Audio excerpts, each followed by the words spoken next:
Olá a todos, mais uma vez uma alegria imensa poder recebê-los entre nós nesse final de semana. E você que nos visita pela primeira vez, seja bem-vindo. Essa é a Nova Semente, uma comunidade adventista do sétimo dia que existe por uma única e simples razão. Aqui semana após semana você e eu juntos possamos ter uma experiência real com Deus. E hoje nós estamos num final de semana especial. Muitos de nossos amigos estão de viagem em virtude do feriado prolongado, mas mesmo assim estamos dando continuidade na série de mensagens que nós iniciamos na semana passada. E nela nós estamos usando como tema base um dos livros mais lidos dos últimos anos, A Cabana. E como eu mencionei a vocês na semana passada, qualquer pessoa que já sentiu momentos de profunda tristeza, ou alguém que conhece alguém e já passou por essa experiência, sem dúvida alguma, se identifica com a leitura desse livro, A Cabana. Essa ficção que foi escrita por William Young apresenta, e esse é o termo que ele utiliza, a grande tristeza como sendo o terrível sentimento que segue algum tipo de perda que possa ser devastadora à nossa vida. Seja ela a morte de um ente querido, a ruína, o fracasso financeiro, uma separação dolorosa, solidão total. No entanto, queridos, mesmo apontando para algumas importantes verdades sobre Deus, alguns aspectos que encontramos nas Escrituras, aspectos relacionados com a dimensão espiritual do ser humano, A Cabana ela traz esse livro outros elementos que são, sem dúvida alguma, controversos. E essa é uma das razões pelas quais nós decidimos preparar essa série intitulada Encontrando Deus na Cabana. E perceba um ponto de interrogação ao final. Por sinal, na introdução que nós tivemos na semana passada, eu apresentei para vocês uma breve sinopse do livro. Lamento ter estragado a leitura de alguns. E se você não esteve semana passada, hoje eu estrago a sua, tá ok? De forma rápida, para que você possa ter noção do que é o livro. O personagem principal, obviamente eu mencionei, é Deus. E um dos protagonistas do livro é chamado de Mackenzie, Mac. E Mac é uma pessoa que ele vai narrando a sua história. Ele teve um momento único na sua adolescência, ao crescer, tomou a decisão de ir ao seminário, poder aprender um pouco mais sobre quem seria esse Deus. E depois de algum tempo ele percebeu que ele não compreendia bem aquele que seria o Todo-Poderoso. Mas de qualquer forma ele casou-se com uma namoradinha do período de escola. O nome dela é Nan. Eles tiveram 5 filhos e a menina mais nova, chamada Missy, tinha um relacionamento todo especial com esse pai, com Mac. No período de férias, quando estavam acabando aquele período de férias, ele decide acampar com os 3 filhos mais novos. Foram até aquele local, estavam ali desfrutando a companhia dele com seus 3 filhos, a esposa não pôde ir juntamente com os 2 mais velhos. E naquele local, no momento em que ele estava entretido com outras pessoas, porque uma canoa havia virado no lago, seu filho estava na canoa, ele ficou preocupado com aquilo. Ao tentar salvar o filho, eles não perceberam que alguém raptou Missy, sua filha mais nova, uma menina de apenas 6 anos. A história vai se desenvolvendo e depois eles encontram evidências incontestáveis de que Missy havia sido raptada por um maníaco. Pouco tempo depois eles encontram o vestidinho que Missy estava utilizando, todo ensanguentado, dentro de uma cabana abandonada. E aquele momento é o momento no qual ele descreve um instante que a grande tristeza toma conta completamente de si. Naquele momento a vida de Mac muda por completo. E ele começa a ter um grande sentimento de culpa por não ter, quem sabe, protegido sua filha. E ao mesmo tempo dúvidas sérias a respeito de Deus. O tempo passa e de repente, para sua surpresa, um dia ao ele está pegando sua correspondência ali na caixinha do correio, Mac vê um bilhete. E aquele bilhete dizia mais ou menos o seguinte: Mac, estou sentindo falta de você. Se você quiser me encontrar, estarei no próximo final de semana na cabana. E assinado, papai. E aquele termo papai para Mac era um termo que ele conhecia bem, porque a maneira pela qual a sua esposa Nem falava com Deus e o chamava de papai.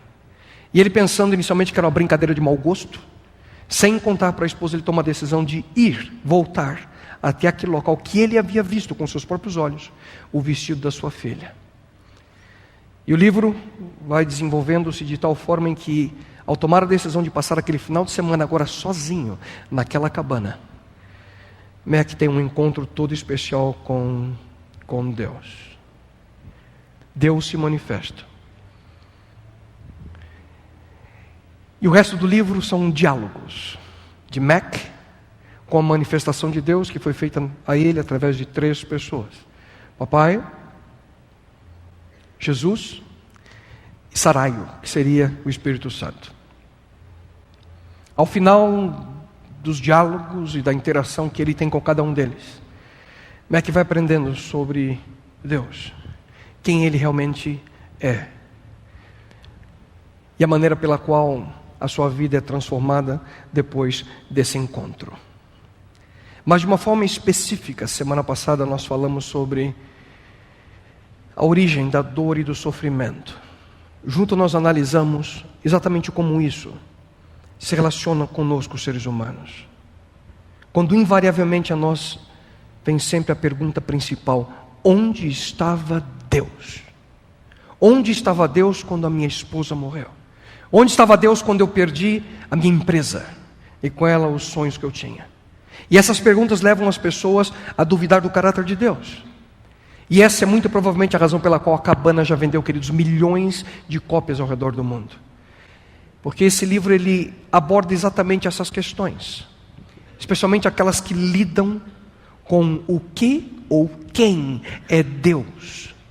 E se você não esteve conosco e deseja ter acesso ao que foi apresentado, vá até o nosso website www.novasemente.org. Lá você poderá ouvir a mensagem da semana passada. No entanto, queridos, diversos aspectos sobre a maneira em que Deus se apresenta na cabana inevitavelmente choca, confunde e muitas vezes perturba muitas das pessoas que leem o livro, especialmente aqueles que vêm de um background doutrinário, poderíamos assim dizer, cristão tradicional. E um dos temas que mais causa controvérsia é a própria natureza de Deus. Afinal, quem é Deus? Inclusive esse é o tema de hoje. Quem é Deus? Quem é Deus? Eu não tenho dúvidas de que a maneira pela qual a cabana apresenta Deus tem levado muitos teólogos e outros cristãos a rejeitar o livro como heresia. O que em parte é verdade, nós vamos ver alguns desses aspectos. Mas, por outro lado, a abordagem tomada ao apresentar Deus é essencialmente bíblica. Vale a pena lembrar, queridos, e eu gostaria que você prestasse muita atenção no que eu vou dizer neste momento: a cabana não é um livro de teologia sistemática, muito menos um livro doutrinário. É uma ficção, é uma história, como muitas das parábolas que Jesus Cristo conta nas próprias Escrituras. Mas vamos ao tema de hoje: quem é Deus? Se você perguntar por aí para as pessoas, você verá como as percepções são diferentes sobre esse assunto. Alguns dizem: ele é o Criador. Outros dizem: ele é tudo para mim. Outros dizem: sei lá, nunca vi. Outros: eu não faço a mínima ideia, porque quando eu sempre preciso dele, ele nunca está por perto. Afinal, quem é Deus? E a Bíblia nos apresenta diversas manifestações desse Deus. E eu gostaria de mencionar algumas delas a você nesse momento. São manifestações variadas. Por exemplo, Deus se apresenta logo no início da Bíblia como um espírito que se move sobre as águas no relato da criação ali de Gênesis. Também vemos que na palavra de Deus, Deus se manifesta como Yahvé, Jeová, o Deus guerreiro do Antigo Testamento. Se manifesta como libertador do povo de Israel do cativeiro egípcio. Deus se manifesta como aquele Deus do Sinai, que com seu próprio dedo escreve ali as tábuas da lei e entrega ao seu povo. Também se manifesta como um amante pastor ali do Salmo 23. Deus se manifesta como a sabedoria personificada ali no livro de Provérbios. Ele se manifesta como o anjo do Senhor, que aparece através de todo o Antigo Testamento e nada mais é do que a manifestação desse próprio Deus. Depois do Novo Testamento nós vemos que Ele se manifesta como o Pai de Jesus Cristo, que por sinal também é o nosso Pai, mas de uma maneira um pouco diferente. As muitas faces de Deus nas parábolas de Jesus, e uma que sempre vem à nossa mente, é a maneira pela qual o Pai sempre espera ansiosamente pelo seu Filho pródigo. Deus se manifestou também como uma pomba descendo ali sobre Cristo no momento do seu batismo, como o Consolador enviado por Jesus. Diversas e diversas, queridos, manifestações diferentes de Deus. No entanto, ao definir o que ou quem é Deus, a Bíblia somente traz a nós, queridos, duas afirmações. Ao dizer Deus é, a Bíblia diz que Deus é Espírito, lá em João 4:24. E a Bíblia diz que Deus é amor. 1 João 4, versículos 8 e 16. É isso que a Bíblia diz que Deus é. Que Deus é Espírito e que Deus é amor. Dessas duas afirmações nós encontramos o melhor caminho para nós entendermos melhor o Criador do universo. Deus como Espírito, Deus como amor. E essas duas definições, queridos, de Deus, Espírito e amor, estão por detrás daquilo que é apresentado em grande parte nesse livro, a cabana. Por exemplo, há um momento em que Deus explica para Mac que amor, a sua natureza perfeita, não pode ser manifestada em solidão. Essa é uma das afirmações que o livro traz. E ele vai explicando para Mac que amor requer relacionamento. E como eu disse há pouco, a Bíblia afirma que Deus é Espírito. Portanto, queridos, tecnicamente, Deus não está preso dentro das 3 dimensões de espaço como nós. Deus não precisa ir do ponto A até o ponto B, porque Deus está em todos os locais, em todo o tempo. A sua onipresença, o próprio Deus, Ele retoricamente pergunta através do profeta Jeremias. Eu gostaria que você prestasse atenção nessa afirmação que Deus diz: haverá alguém que possa se esconder de mim? Será que não sabem que eu estou em todos os lugares do universo ao mesmo tempo? E Davi, em um dos mais extraordinários salmos, ele declara o seguinte: ele dizendo a respeito de Deus: para onde poderia eu me escapar do teu espírito? Para onde poderia fugir da tua presença? Se eu subir aos céus, lá estás. Se eu fizer a minha cama na sepultura, também lá estás. Se eu subir com as asas da alvorada e morar na extremidade do mar, mesmo ali, a tua mão direita me guiará e me susterá. Não há como fugir de Deus. Ele está em todo lugar, a cada instante. Mas aqui, queridos, é importante fazer a distinção entre a presença e a essência divina. Sua presença está, como mencionei, em todo lugar. E isso é a sua onipresença. Mas o mesmo não é real quanto a sua essência. Isso nada mais é do que um conceito neopagão conhecido como panteísmo. Essa palavra vem do grego, que significa Deus em todos os lugares. Deus em todas as coisas. Significa que Deus é todas as coisas, que Deus é a água, que Deus é o sol, que Deus é uma flor, que Deus é um animal. O panteísmo faz parte daquilo, é uma mistura do hinduísmo, do sufismo, que é uma corrente mística islâmica, e também do unitarianismo. E Deus, queridos, Deus está em todo lugar. Em outras palavras, qualquer pessoa em qualquer lugar do universo pode dizer: Deus está aqui ao meu lado neste momento. Você pode dizer agora: Deus está aqui ao meu lado nesse momento. E mesmo em meio a situações em que você se sente sozinho, mesmo em meio a situações que você se sente desamparado, tenha uma certeza: Deus está aí ao seu lado nesse momento. Mesmo em situações que você se sente com medo e não encontra a solução para as suas dificuldades, para os seus problemas, tenha uma certeza: Deus está aí ao seu lado nesse momento. Mas você pode estar dizendo: impossível, porque se Ele estivesse aqui ao meu lado, eu não estaria passando pelo inferno que a minha vida é. E além disso, eu não consigo ver a Deus. Como é que eu posso ter certeza que Ele está aqui ao meu lado? E essa era exatamente a angústia causada pela grande tristeza na vida de Mac.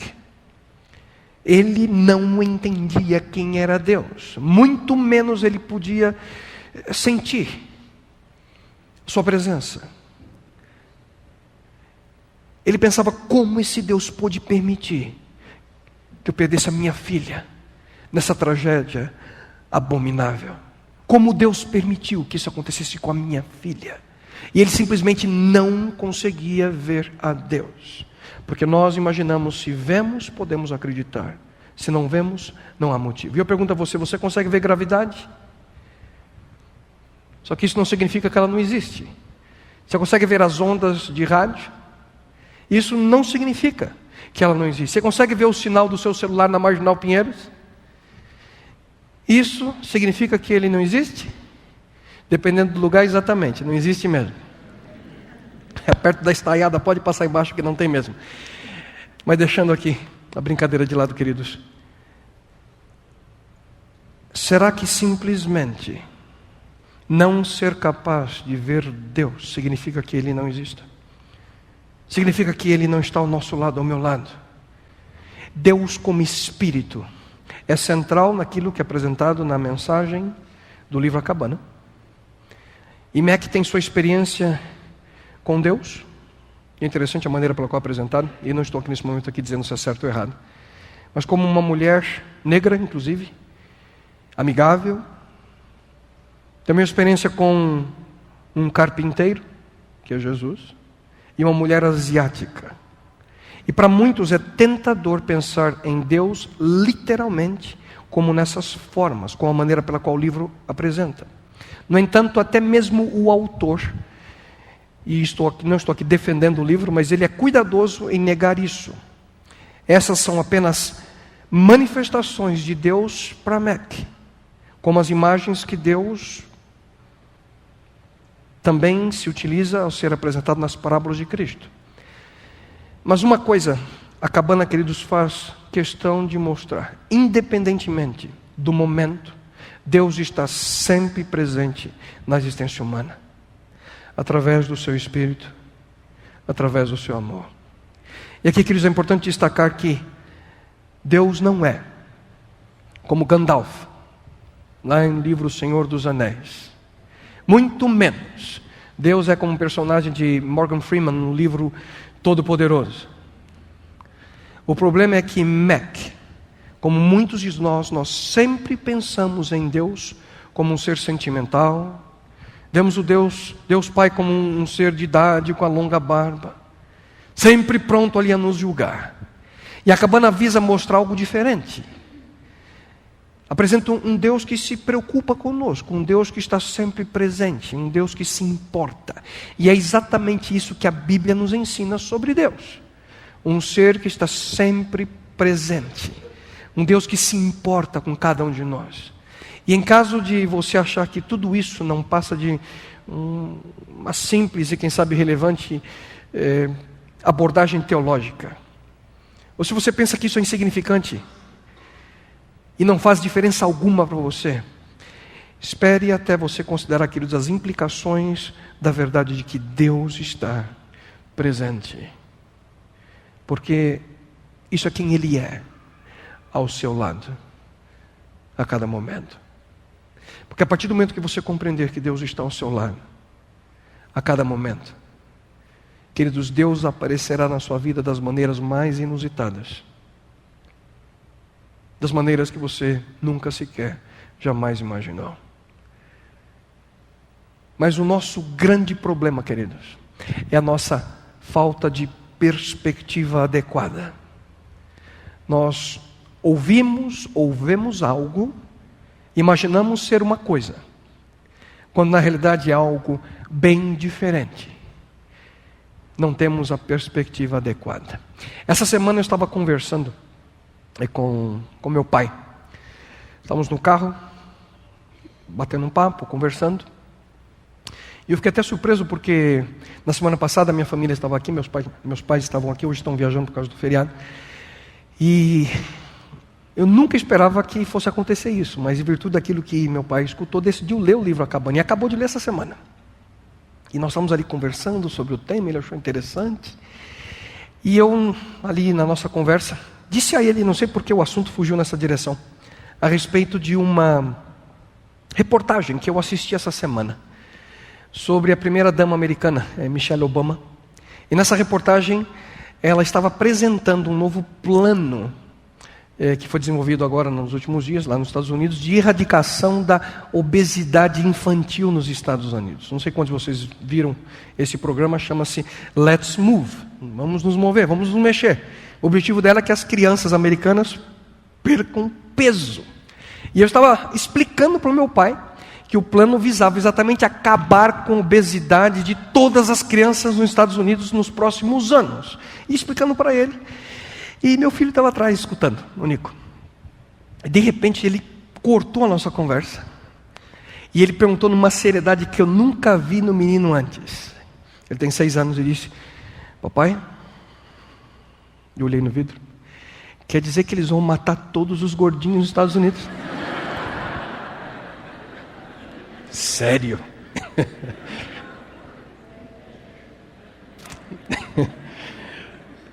Não, filho. Eu expliquei, eles querem acabar com a gordurinha, não vão acabar com os gordinhos, né? Amém, pastor Edson, cadê ele? Depois que eu expliquei para ele, ele disse assim: ufa, eu tenho uma amiga na minha classe que vai ficar bem feliz quando ela escutar isso. Queridos, perspectiva. Ouvir, ver e compreender o que está acontecendo. E queridos, esse é o problema que nós enfrentamos, porque nós não temos a noção adequada de algo que muitas vezes não conseguimos compreender. Da mesma forma como ele, na idade dele, não compreendeu o assunto da conversa. E é isso que nós precisamos, queridos, desenvolver no nosso relacionamento com Deus. Mas muitas vezes nós tomamos decisões que nos afastam de Deus, ao invés de nós estarmos mais próximos do nosso Criador. Quais são esses caminhos? Eu pergunto, que você está tomando hoje na sua vida, sem considerar a possibilidade real de que Deus está sempre ao seu lado? Quantas e quantas vezes tomamos decisões, falamos, sentimos, agimos sem ter essa noção de que Deus está ao nosso lado? Eu pergunto a você, o que pode mudar na nossa vida a partir do momento que nós entendermos quem Deus é e aceitarmos realmente a sua pessoa ao nosso lado? Em sua palavra, Ele próprio nos assegura que Ele é um Deus que se importa, um Deus que se preocupa, um Deus que nos ama, a despeito das nossas circunstâncias. Afinal, quem é Deus? Quem é Deus? E Ele é um Deus, queridos, que está sempre presente. E esse Deus, Ele é um amigo quando eu me sinto só. Quando nós compreendemos que Deus está sempre ao nosso lado, uma das primeiras implicações é que nós começamos a entender que Ele é um companheiro, um amigo que tanto necessitamos. Ele é a companhia que nós buscamos quando nós nos sentimos sós. E a solidão, queridos, não é um mal dos nossos dias. Certa vez Davi, ele escreveu: volta-te para mim e tem misericórdia de mim, pois estou só e aflito. Eu sei que alguns de vocês podem estar se sentindo sozinhos nesse exato momento. Apesar de estar aqui cercado de pessoas, ter pessoas ao seu lado, na frente e atrás, lá no fundo, no coração, no mais íntimo da sua alma, você pode estar se sentindo só. E nós vivemos, queridos, na 5ª maior cidade do mundo, com perto de 20 milhões de habitantes na região metropolitana como um todo, São Paulo. E mesmo com esse mundo de gente ao nosso lado, esse mar de pessoas, muitos de nós nos sentimos sozinhos. E aqui é bom lembrar que existem diversas, queridos, formas de solidão. A solidão pela perda de alguém que amamos. A solidão daqueles que precisam sempre estar viajando. Eu, particularmente, detesto viajar sozinho. Não gosto. Às vezes preciso, mas não gosto. Me sinto só. A solidão de uma nova escola. A solidão por um novo emprego. A solidão causada pelo divórcio, a solidão causada pela rejeição, a solidão por não ser compreendido, a solidão que alguns vivem por causa do sucesso, nas celebridades. Aparentemente todas as pessoas querem estar próximas dessas pessoas, mas muitas se sentem sós. A solidão, quem sabe, de ser bem-sucedido financeiramente, porque você vai ser cercado de pessoas que demonstram interesse em você, mas na realidade não é por você, é por aquilo que você tem. E muitas vezes significa não ter amigos de verdade. Ou quem sabe a solidão por estar perdido. Essa semana eu encontrei um artigo no website da CNN que me deixou realmente chocado. A história de uma senhora chamada, ver se eu consigo pronunciar, Edviga Gulick, que ela foi encontrada morta no seu apartamento na Croácia, isso há pouco tempo atrás, foi no finalzinho de 2008. E o que foi assustador é que ela foi encontrada no seu apartamento 35 anos após a sua morte.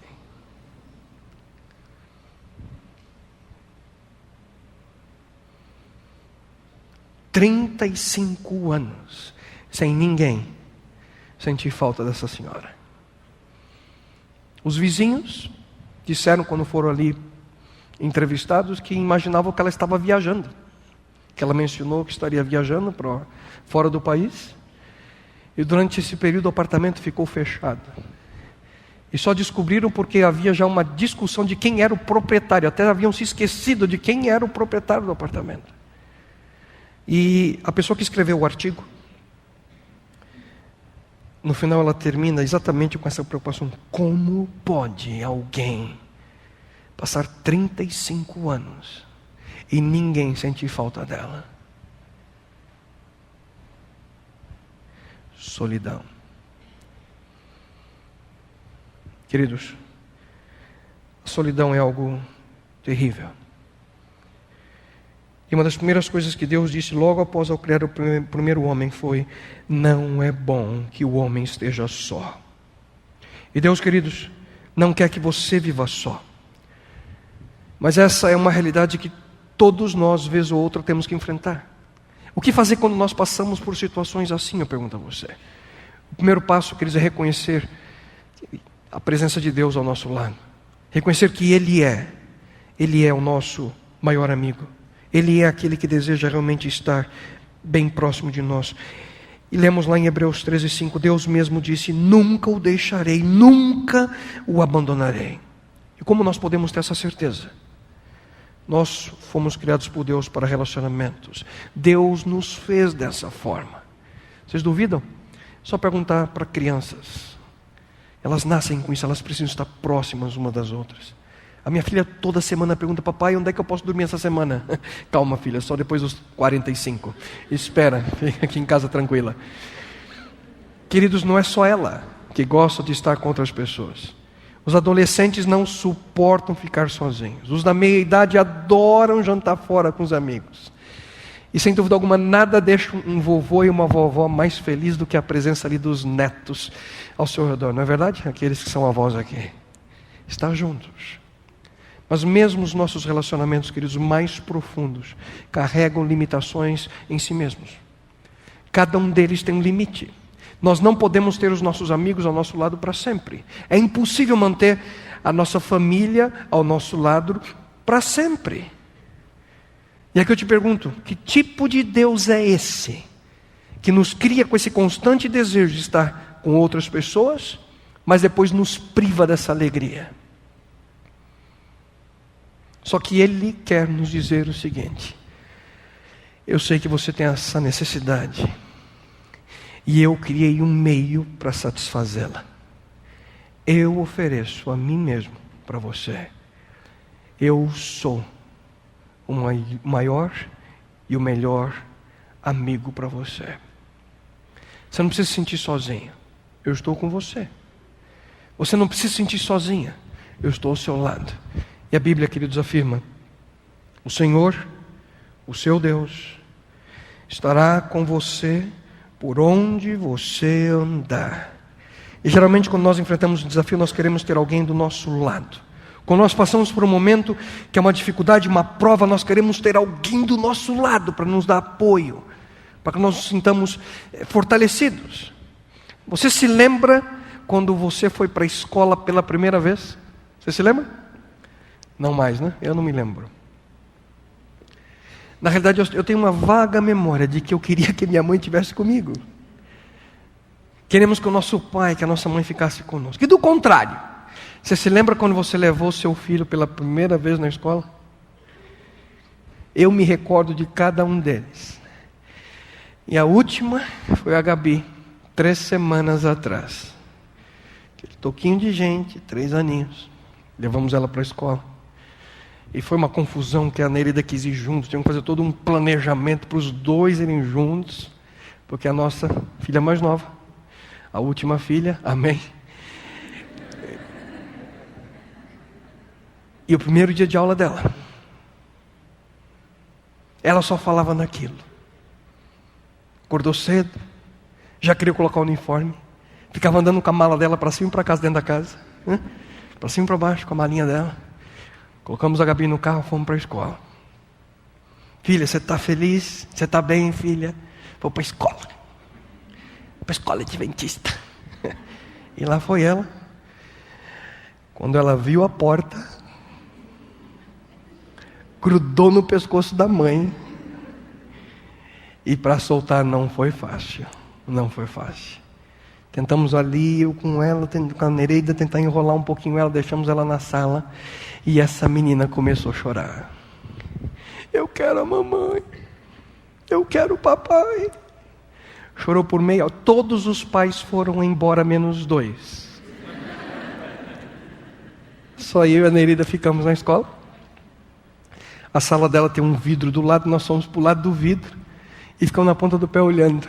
E a menina se esgoelando lá dentro. Eu quero a mamãe, eu quero o papai.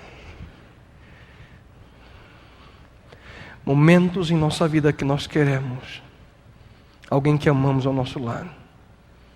Queridos, quando eu me sinto sozinho, quando você se sente sozinho, você precisa se lembrar de que Deus é o seu maior e o seu melhor companheiro, o seu maior e o seu melhor amigo.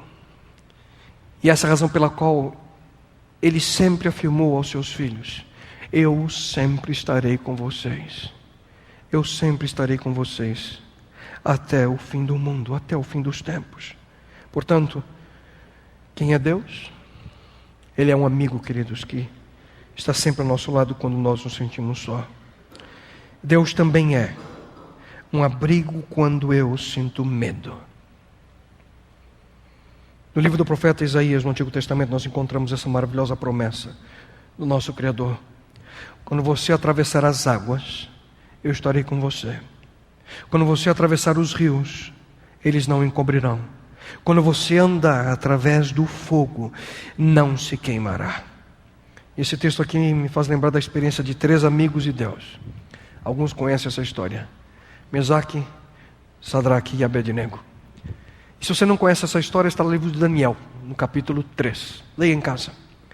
Esses 3 homens foram levados para dentro de uma fornalha de fogo por terem sido fiéis a Deus. Mas Deus estava ali com eles e os livrou. E talvez a sua experiência seja similar, mas talvez em circunstâncias diferentes. Quem sabe você se sente andando nesse momento pelo fogo das provações, pelo sofrimento, pela dificuldade, pela dúvida. Nenhum de nós pode prever, queridos, com exatidão os problemas que nós vamos enfrentar no futuro. Foi por isso que Mac passou essa experiência no livro A Cabana. Ele não compreendia os porquês da sua grande dor. E na maneira pela qual Young ele desenvolve a história, Deus sempre esteve preocupado com Mac. Deus sempre esteve preocupado com a sua família, com a sua filha. Queridos, na vida real, uma coisa é certa: Deus estará ao seu lado. Deus está ao seu lado nesse momento. A grande diferença é reconhecer ou não a presença de Deus na nossa vida. A grande diferença é se você consegue ver sentir, experimentar Deus ou não.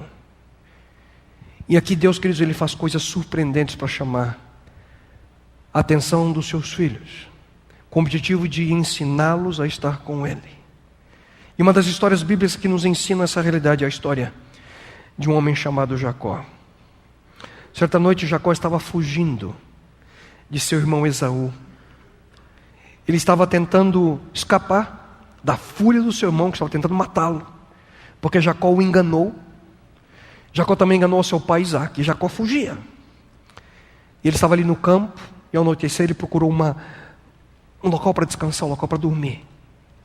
Pouco depois diz a Bíblia que ele caiu no sono, e ele teve um sonho. E nesse sonho Jacó ele via uma escada, com anjos subindo e descendo.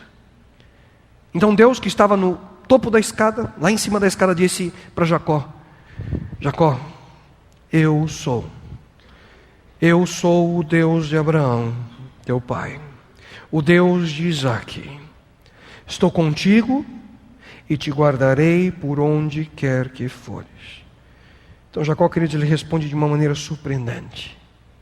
Ele diz o seguinte, nos versos seguintes: na verdade, o Senhor está nesse lugar e eu não sabia.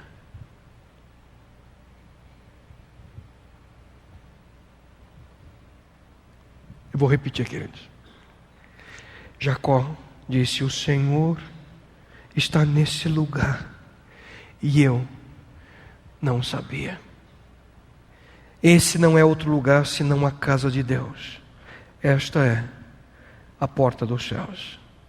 E esse foi o lugar em que um ser humano, queridos, pecador, um enganador, um fugitivo, foi ali que ele teve uma experiência real com Deus.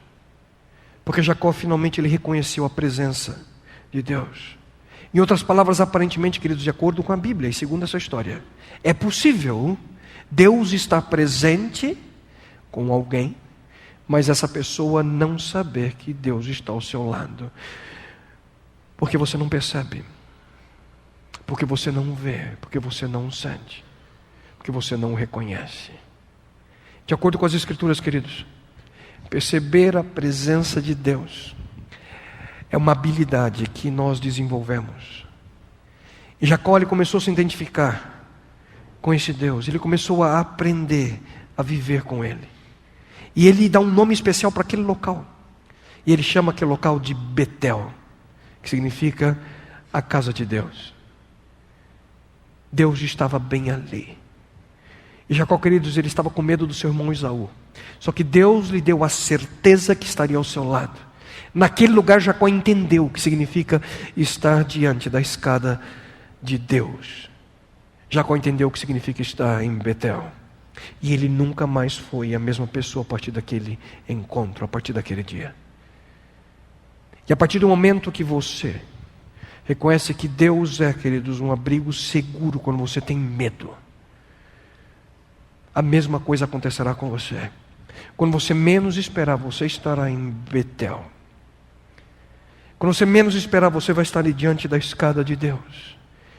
Porque esse momento único na sua vida, que pode ser dentro do seu carro, lá na sua casa, no seu escritório, quem sabe aqui, nesse local, você perceberá de maneira nítida, incontestável, a presença dEle, do Criador do Universo, na sua vida. Queridos, anos mais tarde, Deus se aproximou de um outro amigo seu. E ele disse para esse amigo: Moisés, eu tenho uma missão especial para você, meu querido. Eu quero que você vá até o Egito e liberte o meu povo do cativeiro imposto pelo faraó. Você se lembra da resposta que Moisés deu para Deus? Ele começou a dar 1000 desculpas a Deus. Nós encontramos o relato lá em Êxodo, nos capítulos 13 e 4. Ele dizia: Senhor, eu não vou conseguir. Senhor, eu não sei nem falar direito. Senhor, quem sou eu para tamanha responsabilidade? Não sei falar em público. E se eles não acreditarem, o que é que eu digo? Senhor, manda outro no meu lugar. Em outras palavras, Moisés estava dizendo: Senhor, eu estou tremendo de medo. E Deus lhe deu apenas uma certeza. A certeza que cada um de nós precisamos ter, queridos. Deus deu uma certeza a Moisés. E Deus repetiu a Moisés: a minha presença irá contigo. Moisés, eu estarei com você. E reafirmando essa promessa, queridos, a experiência de Moisés foi crescendo com Deus, que anos mais tarde, quando eles estavam já se aproximando da terra prometida, Deus repete novamente a Moisés: a minha presença irá contigo. Moisés, eu estarei com você. E queridos, quando nós entendemos essa realidade, quando nós compreendemos que Deus está ao nosso lado, ouçam o que eu vou dizer nesse momento a vocês, queridos, nós podemos até mesmo lidar com a morte. E é aqui que nós entendemos o que Davi escreveu, quando suas palavras dizem: ainda que eu andasse pelo vale da sombra da morte, não temeria mal algum. Por quê? Porque tu estás comigo. Minha filha, você está com medo do quê?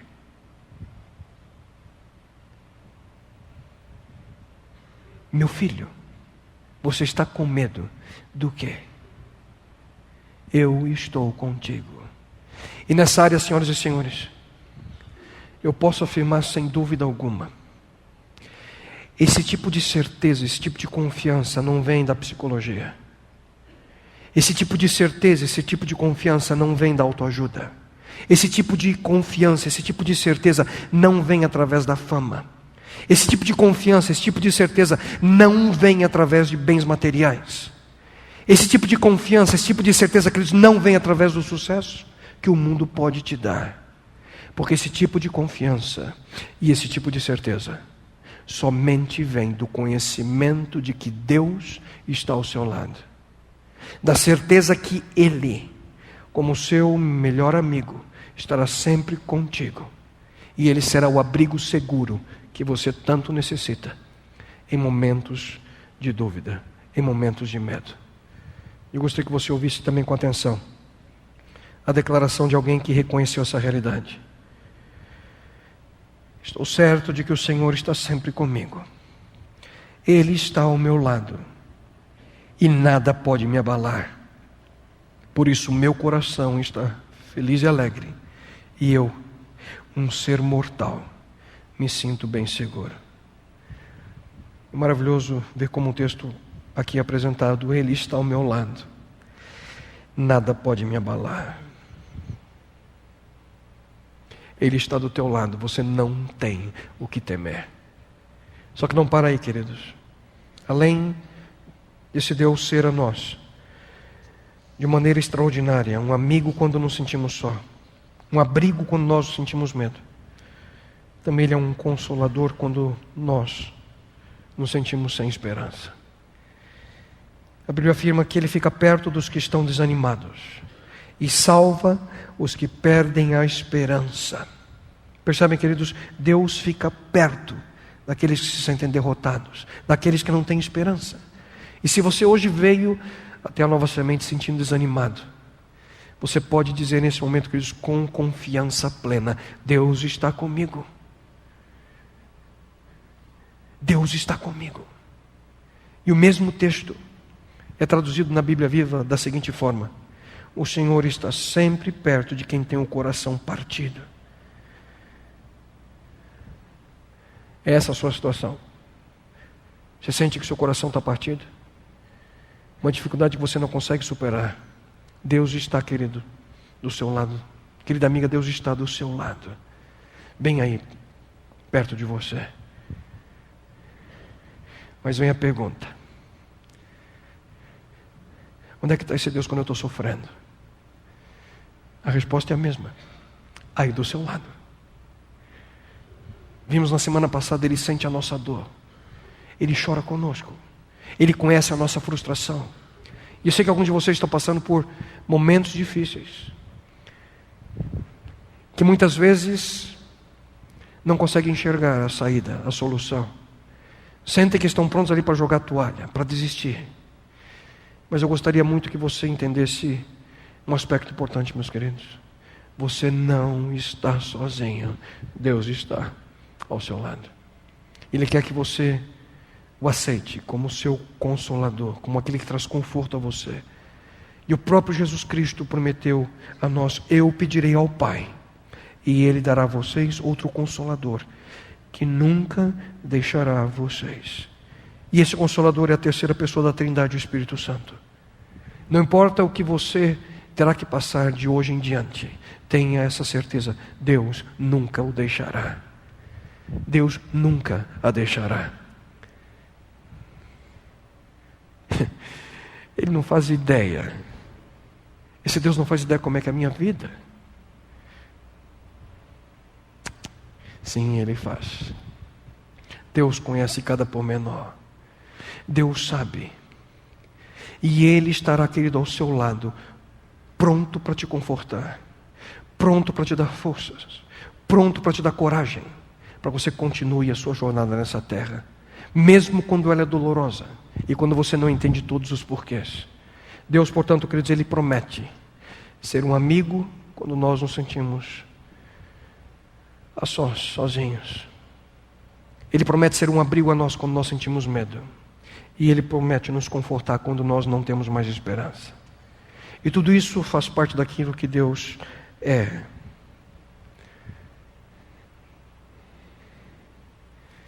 E Deus pode ser muito mais do que isso. Porque Deus é, queridos, um refúgio quando nós nos sentimos derrotados. Deus é um conselheiro quando nós nos sentimos tentados.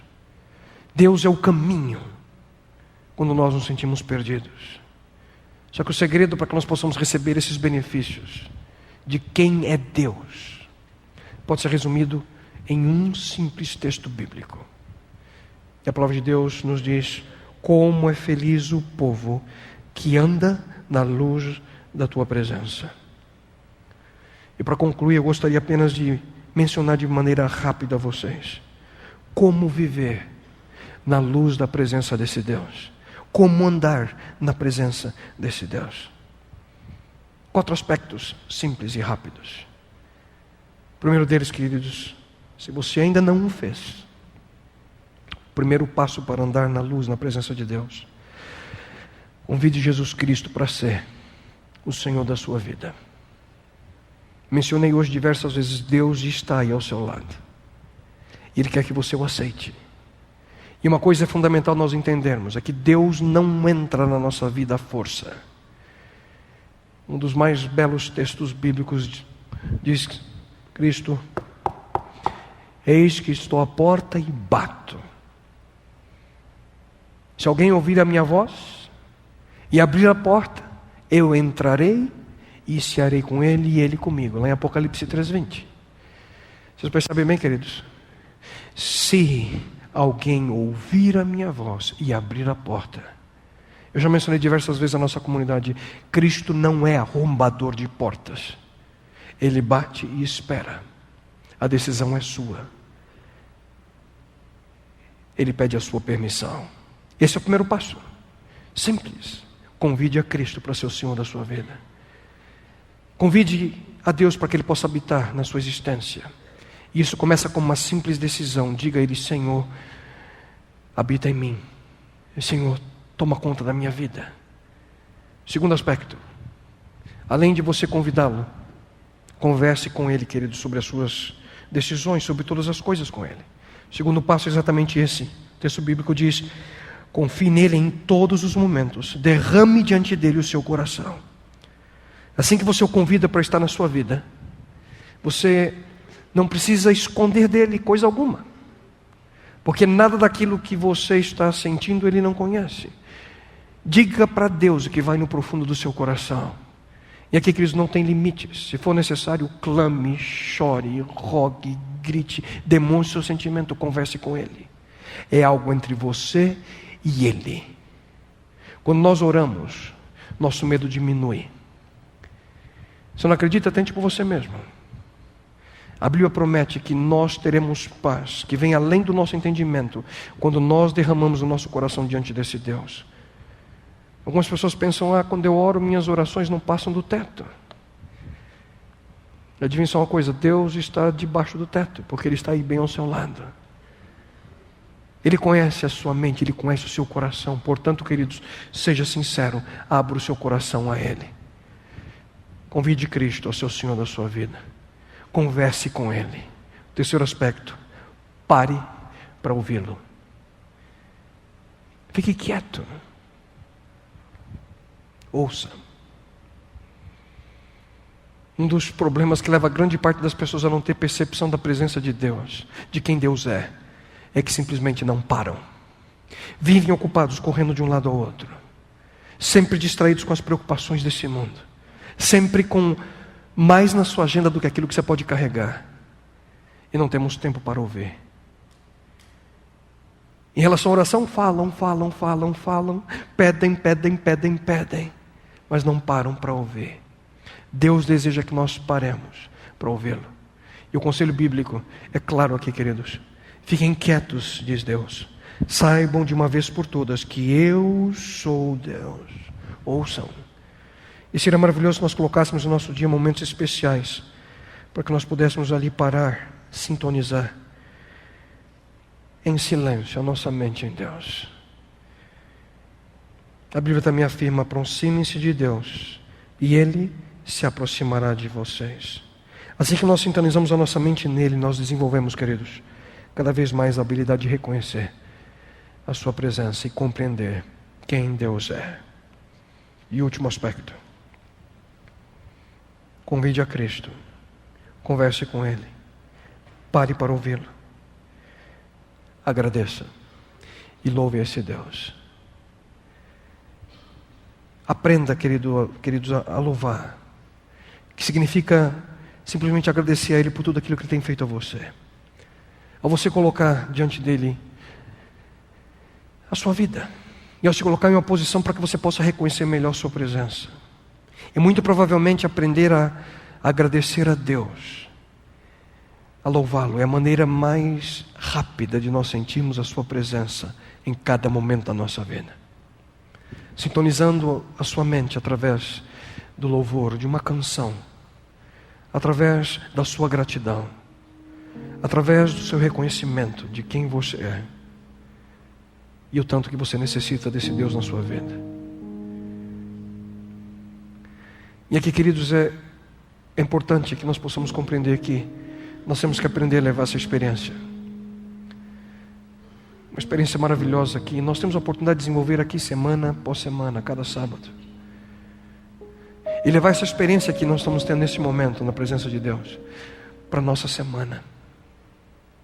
Para o domingo, segunda, terça. Não viver um momento com Deus só aqui. Levar esse momento para a nossa vida. Sabe qual é o resultado? Alegria. Alegria incontida. A Bíblia diz: tu me farás conhecer a vereda da vida, a alegria plena da tua presença. Queridos, quando alguém se coloca diante da face do Senhor e tem uma experiência real com o Criador do Universo, a resposta básica, a menos que algo tenha que ser retirado da sua vida antes, a resposta básica é alegria. E tudo isso é real pela simples razão de que na alegria nós encontramos a expressão de quem Deus é. Um Deus que é alegria, um Deus que é Espírito, um Deus que é amor. E, queridos, não tem como você estar na presença desse Deus sem sentir esse sentimento, alegria incontida.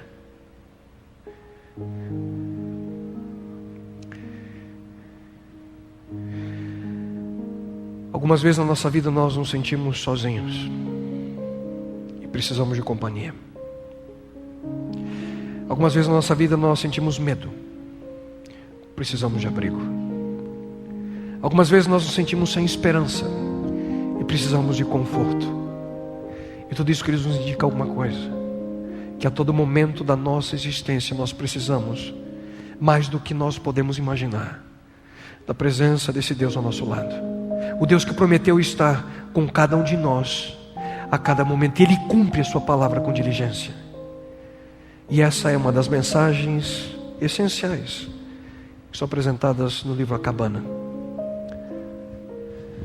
Nós vivemos em um momento da história humana em que muitos têm medo de Deus, ou muitos, no outro extremo, veem como um amiguinho que é dominado, ou veem a Deus como uma máquina da sorte, um Deus que você busca só quando você precisa. No entanto, queridos, o Deus que tanto A Cabana quanto principalmente a Bíblia apresenta é um Deus pessoal. Um Deus pessoal no melhor sentido da palavra, porque Ele não é um objeto para ser controlado, mas alguém para ser amado, alguém que deseja curar as nossas feridas e sempre nos levar para bem mais perto dEle. E, queridos, nunca se esqueça, na sua vida, simples ou complicada como ela possa ser, Deus está sempre presente ao seu lado, esperando por sua decisão. A decisão de permitir que Ele possa intervir, a decisão de permitir que Ele possa entrar na sua existência. E ao sintonizar sua mente com Ele, quando você menos esperar, você estará em Betel, diante da escada de Deus. E você então perceberá e você entenderá quem é verdadeiramente esse Deus. E uma coisa eu posso garantir a você: desse dia em diante, sua vida nunca será a mesma. Tenha uma certeza: esse Deus está sempre disposto a permanecer ao seu lado. A principal pergunta é: e você deseja estar ao lado desse Deus? E você deseja realmente conhecê-lo?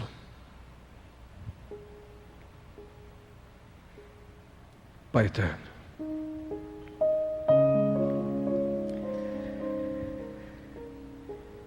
fica a pensar como é além da nossa imaginação, da nossa capacidade de percepção, da nossa compreensão, o que significa o Criador desse universo decidir manifestar-se a nós como seres humanos, a cada um de nós de maneira individual, para que pudéssemos compreender quem Tu és. Afinal, Deus, quem Tu és. Possamos compreender que Tu és um amigo nos momentos que estamos a sós, um abrigo nos momentos em que sentimos medo, o conforto que tanto necessitamos quando não temos esperança, e que possamos, Pai, tomar a decisão de caminhar em Tua presença, caminhar em Tua luz, viver uma experiência profunda, verdadeira e real contigo. E, Pai eterno, de uma maneira toda especial te suplico nesse momento, por cada uma das pessoas que estão aqui entre nós, por aqueles que terão a oportunidade de ouvir ou assistir nessa mensagem, a que essa experiência, bom Deus, possa permear a nossa vida, e não apenas esse momento. Que ao sairmos daqui nesse local, possamos, Pai, aproveitar este momento, essa atmosfera, a Tua presença, e tê-lo, Pai, conosco a cada momento dessa semana, desse mês que se aproxima, desse ano que ainda corre, para que possamos, Pai, viver constantemente ao Teu lado. Despede-nos em Tua companhia, em Tua presença. Isso eu te lhe suplico em nome e pelo amor de Teu Filho, Jesus Cristo. Amém, Senhor. Amém.